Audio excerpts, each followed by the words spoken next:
to this newest episode of the Pretty Okay podcast. I am your host, Taylor Holman, and I'm your old ex-host that you can't just get away from, Samantha Welker. I'm like that ex that just keeps coming back, man. I am so stoked to have you back on the pod because, I know we're not supposed to have favorites with guests and things like that, but like, you're obviously going to be my favorite guest always and forever because it is, whenever we get together to record, it's just the best. There's that chemistry and that weirdness that our weird puzzle pieces just fit perfectly together. You complete me. And it's nice to record it sometimes for other people to witness it. They're probably really jealous, but it's all right. It's fine. Find yourself your own friend. Get over it. Your own version of Samantha. Well, yes, get over it. Well, we're going to talk, actually, the topic that we're going to talk about today is actually kind of serious, but in a good way, because, Samantha and I love to call you all out on things, and we like to call influencers out and ourselves. Yeah, we call it influencers, we call it ourselves, we call it vanity metrics, we call it all of the things. But today, the moral of the story that we are going to tell is that y'all are trying to do too damn much with your marketing. And I think this episode is going to hit home for a lot of folks because I don't know. Do you think anyone who listens to the podcast actually has like a full team of people doing marketing for them? No, I don't think so. And I think anybody listening to this is going, yeah, no, of course I'm doing too damn much. But like, what the fuck do I do about it? Yeah, thank you, Captain Obvious Taylor. So, well, the reason that I wanted to talk about this today is because, it's one of the biggest mistakes that I see people making. I talk to a lot of people who are doing their own marketing and running their own small businesses, and it's just such a consistent thing. And Sam is such a good person to have this conversation with because, for the longest time, you have also basically been tasked with being a one-person marketing department for some pretty gigundous brands. Correct. And so it is also your lived experience, this like pressure to do all of the things in all of the places, all of the time, forever and ever. Amen. Right? Yes. Yeah. It's funny because I switched jobs in the past month.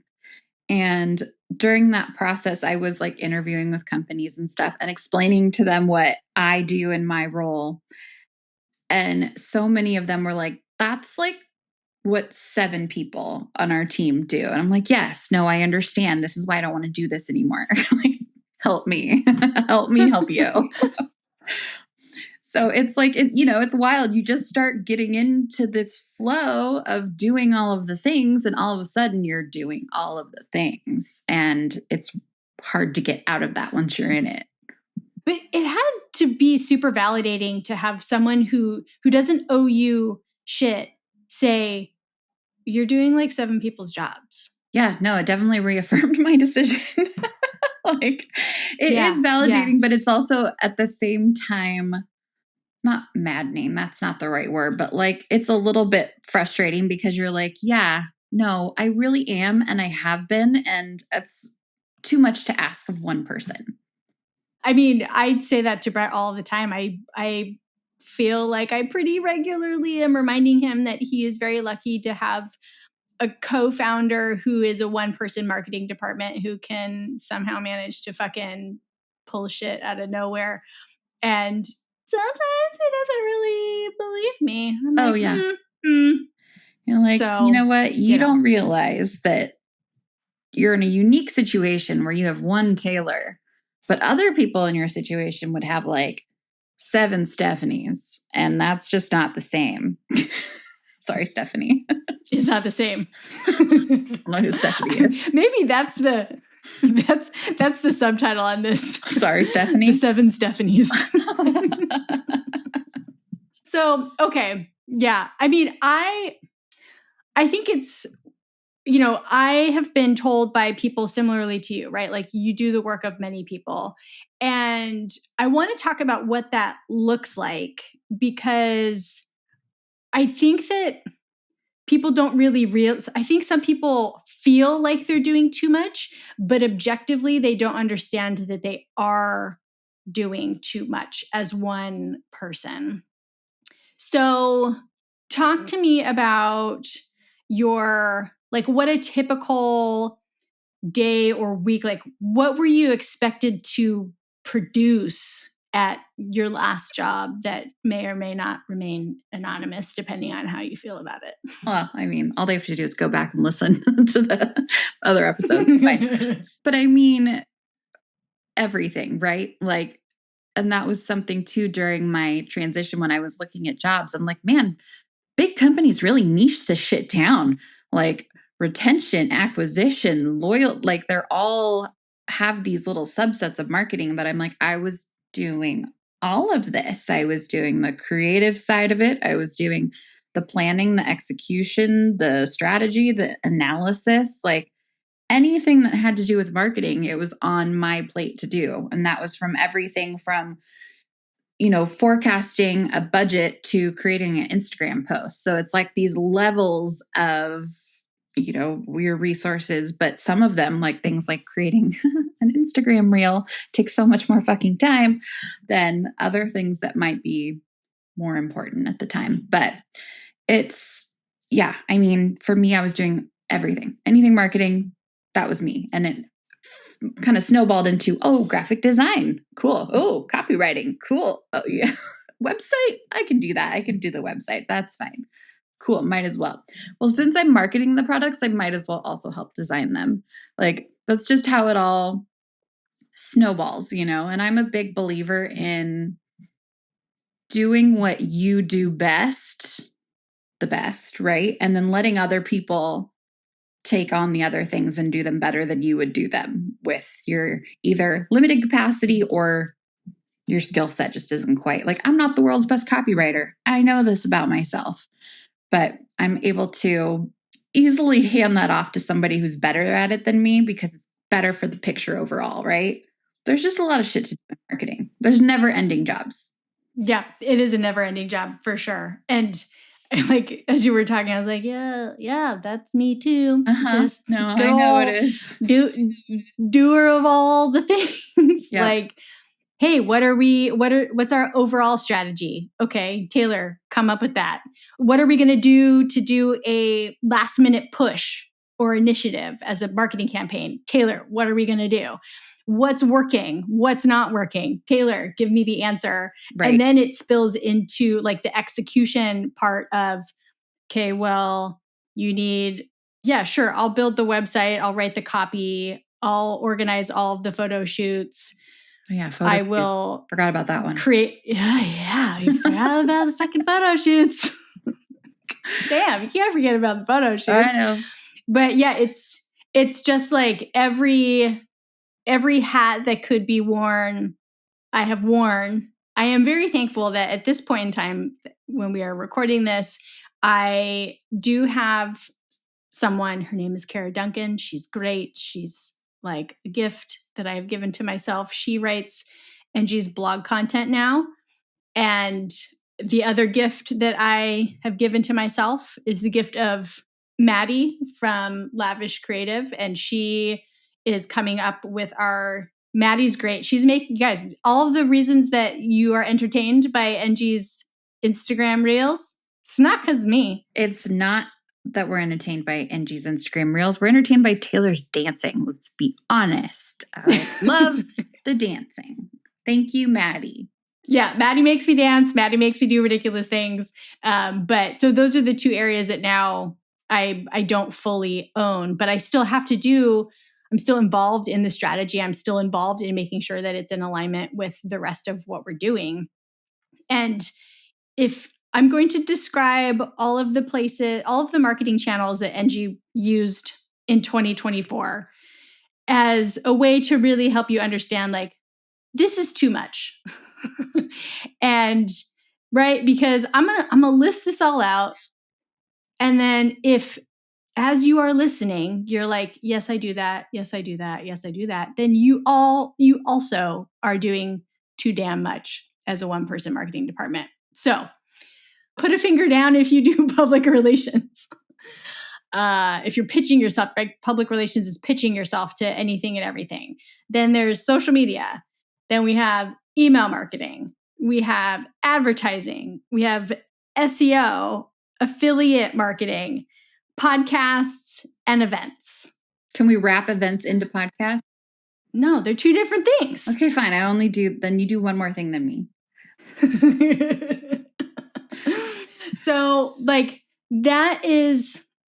it is too much, even for someone like me and Sam, you probably also spend the majority of your time doing marketing things every week, right? Yeah, that's all I do. It's like my life, my brain.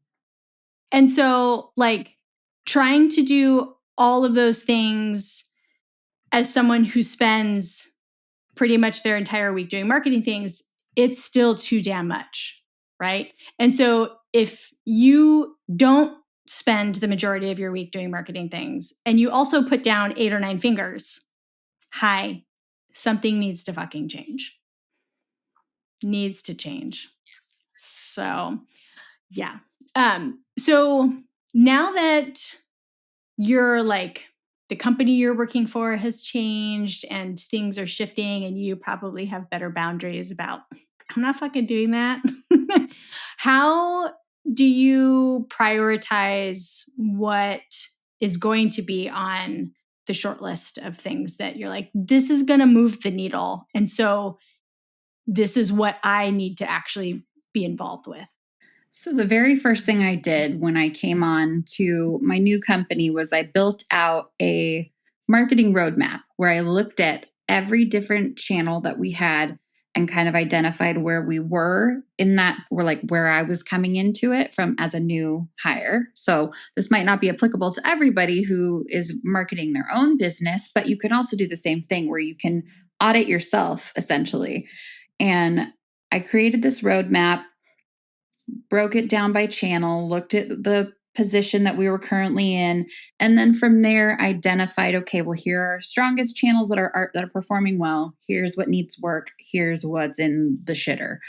And also from there, though, looking at creating almost like the Eisenhower matrix, important, urgent. Oh, what is this? I don't know. The Eisenhower okay. matrix? I was like, what's Eisenhower?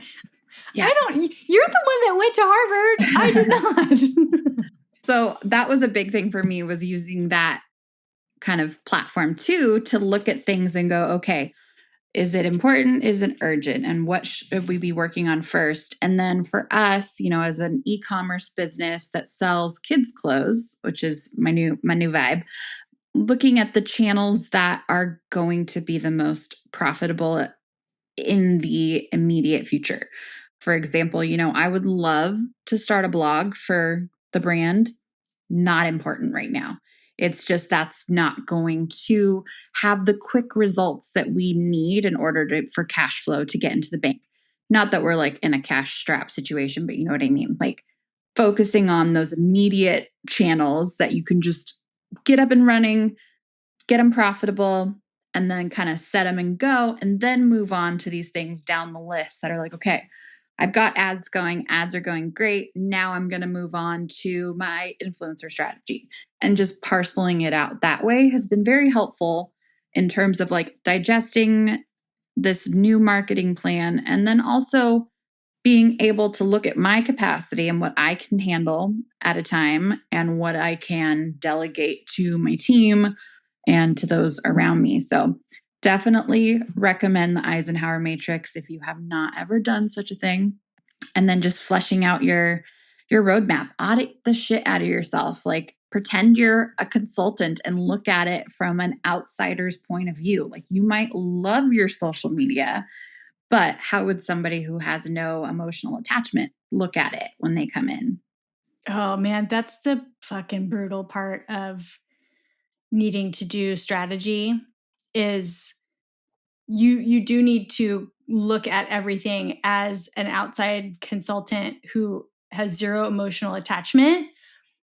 And when you've been tracking numbers, then you're just like, oh, like you see where you've been hanging on to things, like, because you're like, but I love it. So it's so fun to do, or the people that I like being with are there, and all that kind of stuff. And I mean, a perfect example is for NG. I'm an not an introvert. Whoa. Oh. I'm an extrovert. Whoa. Hello. I don't know what just happened there. It was like me. I'm like, weird Freudian slip. You spend 20 minutes with me and I'm already like rubbing off on you, getting back You're in already rubbing introvert all over me. No, I'm a hardcore extrovert, and I could be around people all day, every day. And so I love going to events. I love it. I would do it all the time. I mean, it's such a huge project, and it's not easy to show up at events, but I have gone to a lot of events this year, sort of varying sizes, small ones being 50 people, on the large end, like 4,000, and anywhere in between. And I know that if there's not thousands of people there, it is not driving sales for NG. And that is I'm so sad about it. I am so sad, because I'm like, but I want to go to these events next year. Like, my friend, that's where I see my friends, and that's where I get to do speaking engagements, which is also one of my happy places. And I had to be really, really honest with myself. And it's like all of the time that's involved in prepping and getting there and being away, paired with how much money it costs to sponsor and travel and like be there, it's just too damn much. And so we aren't going to be doing those fun events next year. It's just going to be the big unsexy ones at like a fucking convention center. Womp, womp. So I know, womp womp. You'll make it sexy. Those are the kinds. I mean, people love our backdrops because we are not like we're not your typical brand. No, and you're cool. I'm definitely not yeah, we're fucking cool. I've got my DIY backdrops that are pink color that my dad and brother built for me, because I was like, how do I do this on the cheap? I mean, it's super, super important to do this prioritization of, okay, what is important, like you said, what is urgent, and then if you're not doing a brand new experiment, what is actually going to have some sort of return on the investment. And it's I went down like the Google Analytics rabbit hole just a couple weeks ago to kind of also confirm or deny some of my hypotheses the other week. What's your go-to marketing metric rabbit hole that you like to go down?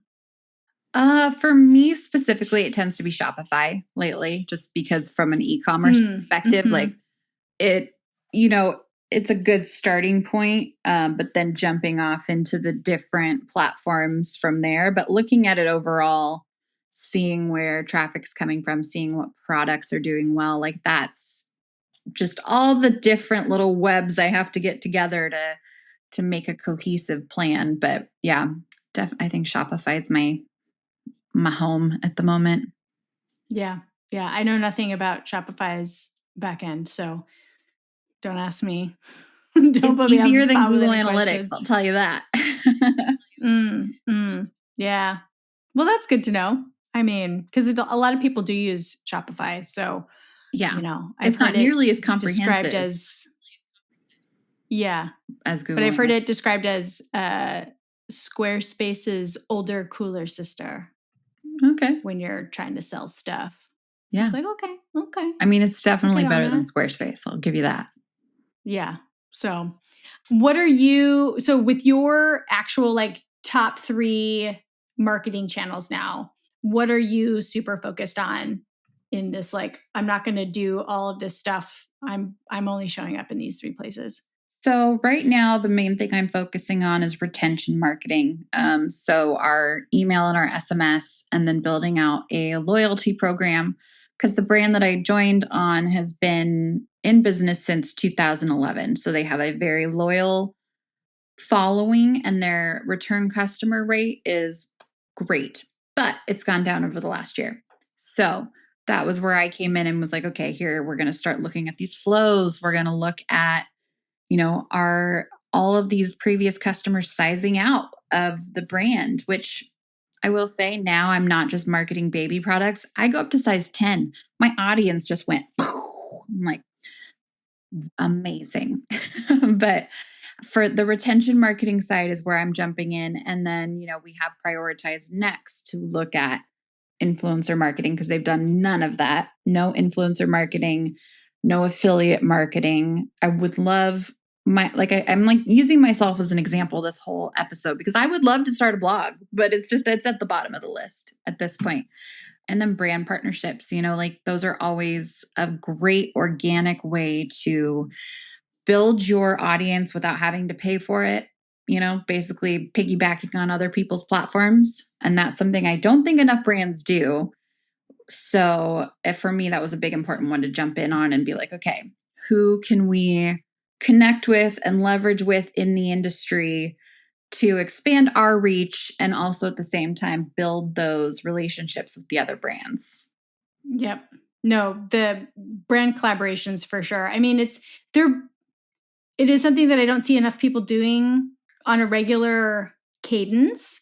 And I don't think that they're terribly difficult to do, but what makes them hard sometimes is like keeping your partner's attention and keeping them like active in it, right? Like it's so easy for like the thing that may be important to you to not be the important thing for the other half of the equation. And so that's where I've personally experienced the brand collaboration sometimes like starting super hot and heavy and then it just fucking fizzles out and you're like, what happened? Right.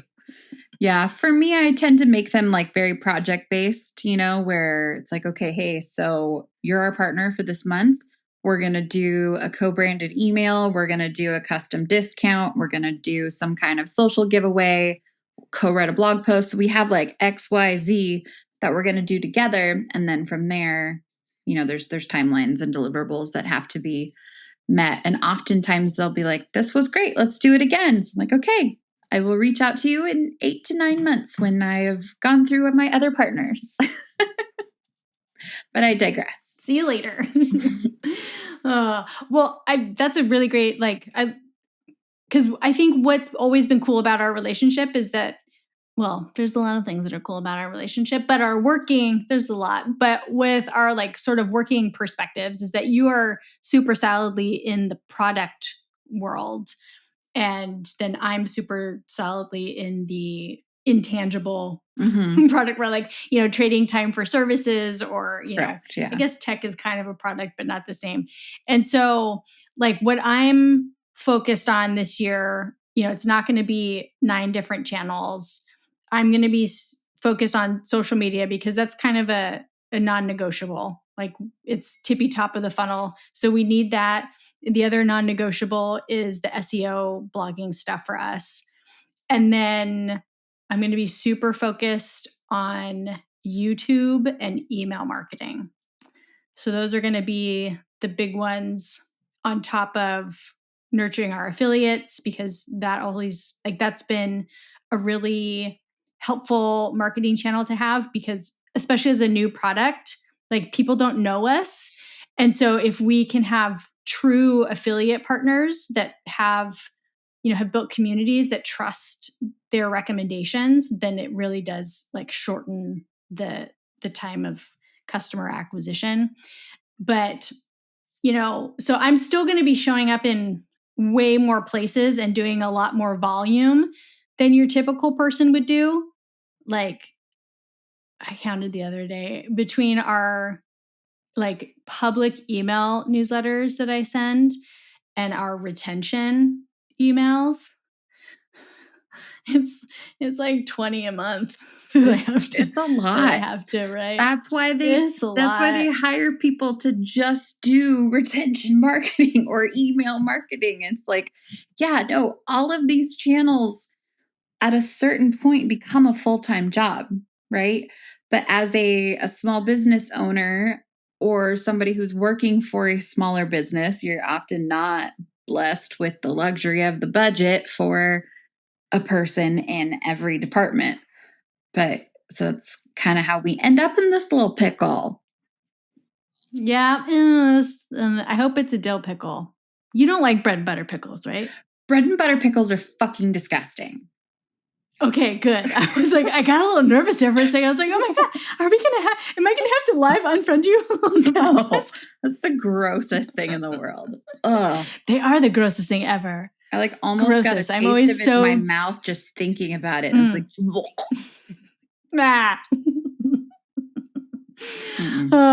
okay. Bread and butter pickle aside. But so, okay. So to bring this full circle to get people off of the you're doing too damn much train, what we should help them understand, like what does marketing actually really look like for someone who's not trying to do marketing at scale, is only reserving like an hour or two a week to do their marketing. Ergo, can't literally physically, it is mathematically impossible to show up in all those places in that amount of time. My whole spiel is like, if you have 2 hours a week to do your marketing and that's all you got, then you can max beyond 3 marketing channels. Like maximum. And so I don't really count referrals for the service-based folks. I don't count that toward the 3 because that's like going to networking events and like just doing a really fucking good job with, your client work so that people want to refer you. So referrals aside, there's only space for 3. And there's kind of like 5 that are in the mix though of what you could pick. And so social media, email marketing, blogging, SEO, Pinterest. You don't lump that in with social? No, I consider it its own thing. And then then there's some form of content marketing, whether it's YouTube or podcasting or just good old-fashioned content marketing. So for a product-based business, what would be your mix of 3 that you would use?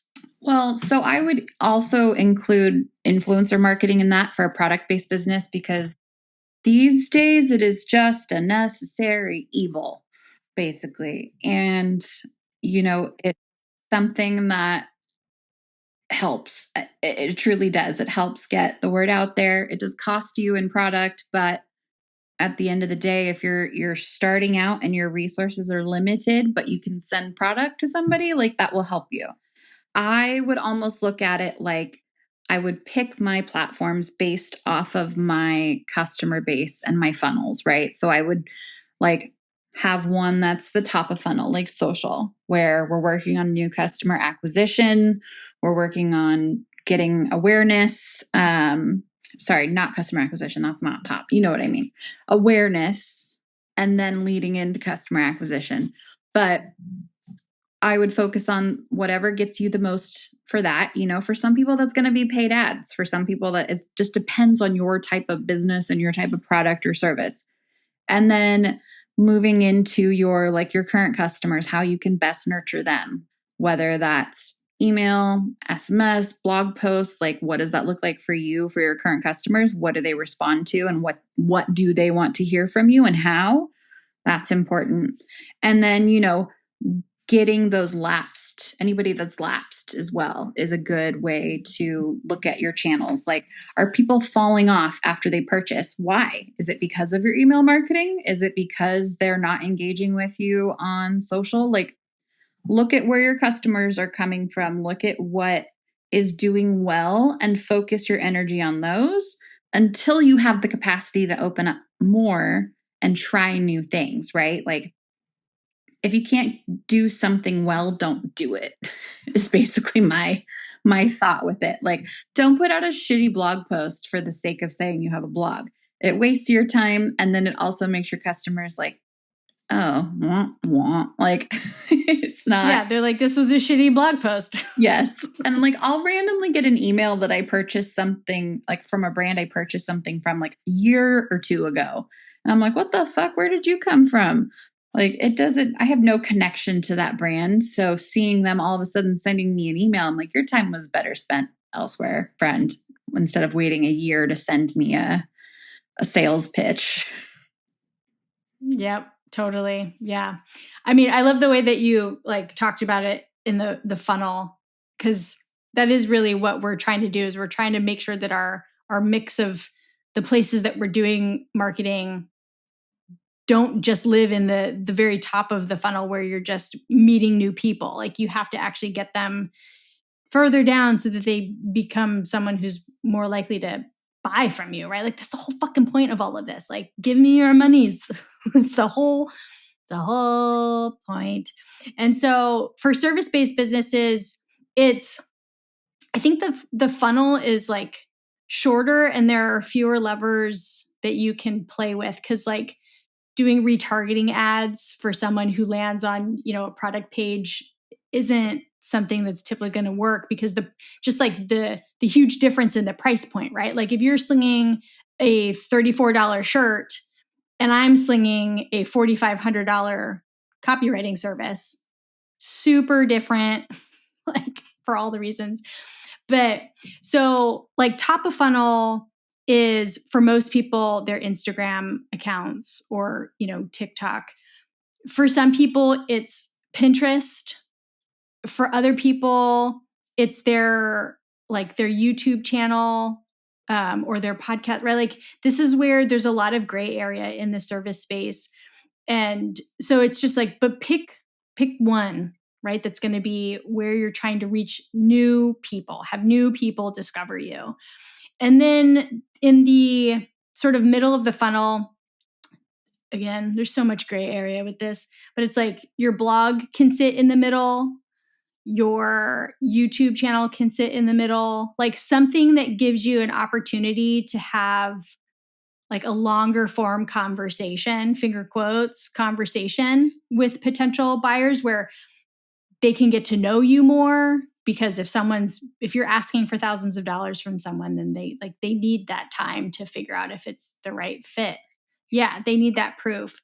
And then for the like buy my shit mode, this is where even on the sales side, it's like it could be email marketing where you're driving most of your sales from, or like asking for the sale. Every once in a while you can ask for a sale on social media, but it tends to not be great. Again, for those high ticket service, yeah, it doesn't happen there. It's like it's email that's driving it. And so that's like, I know I've said this a bunch already. Like there's a lot of gray space here because selling a service is just like a totally different, super gray. But it's a different animal than buying a product. So, it just takes more, there's way more like deep buyer psychology involved in this. And that's why knowing who your people are will influence which channel you're going to put and use where. So, but I mean, it's three places that any small business owner who is doing their own marketing, like that's really the capacity that you've got. And if you are trying to be in more than that number of places, yeah, you're going to fucking feel like just kicked in the face all the time. I mean, that was like hi, my name is Taylor. And in 2024 has just felt like a giant kick in the face because I tried to be in online marketing channels and it wasn't terrible, but it wasn't great either. Yeah. So. Well, and you have a lot more capacity for that than most small business owners. It's literally your business to market marketing to people. I know. It's and no if you're pressure, feeling right? the kick in the face. Yeah.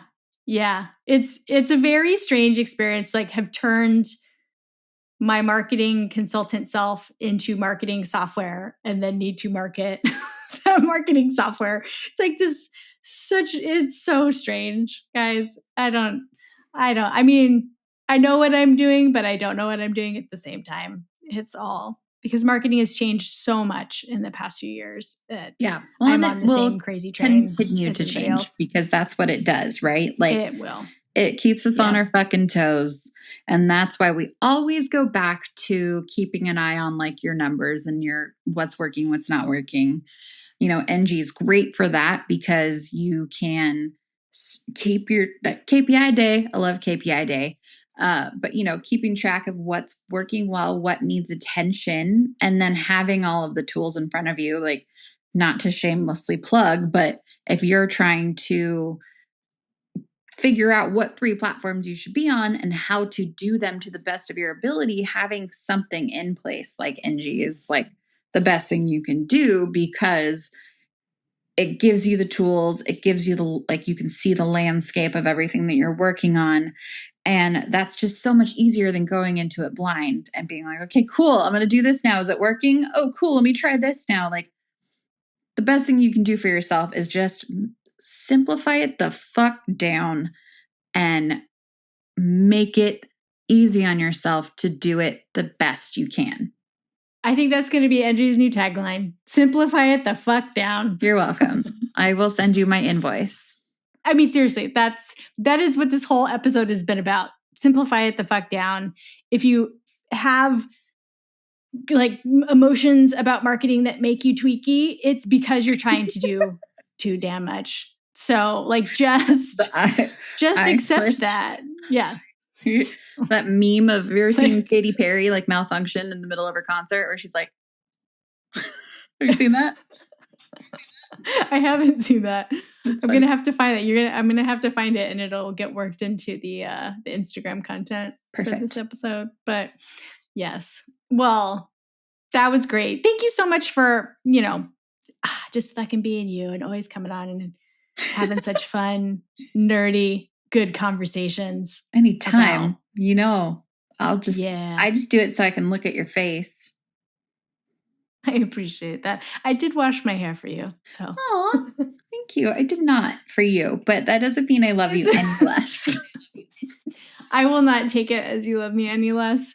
So, well, I mean, you guys, if you aren't already, is your Instagram account private? Yeah, don't follow me. Oh, okay. Can't follow Sam. Sorry. Not an option. Nope, I only post pictures of my kids now. It's fine. But if you want to follow my new brand, that's cool. Winter Water Factory. Oh, what is the... Yes, Winter Water Factory? Winter Water Factory. It's a German thing. I haven't... The owner is German. There's a cute story about it on the website if you want to read about it. But yeah, she's fucking rad. And the definition of moral goods. So I am here for it. If you need cute kid clothes, we're doing a collection with Fraggle Rock with Jim Henson. And I've been working on it all week long, all of the stuff, because that's a whole new world for me, licensing and like getting their lawyers to approve everything I write and create.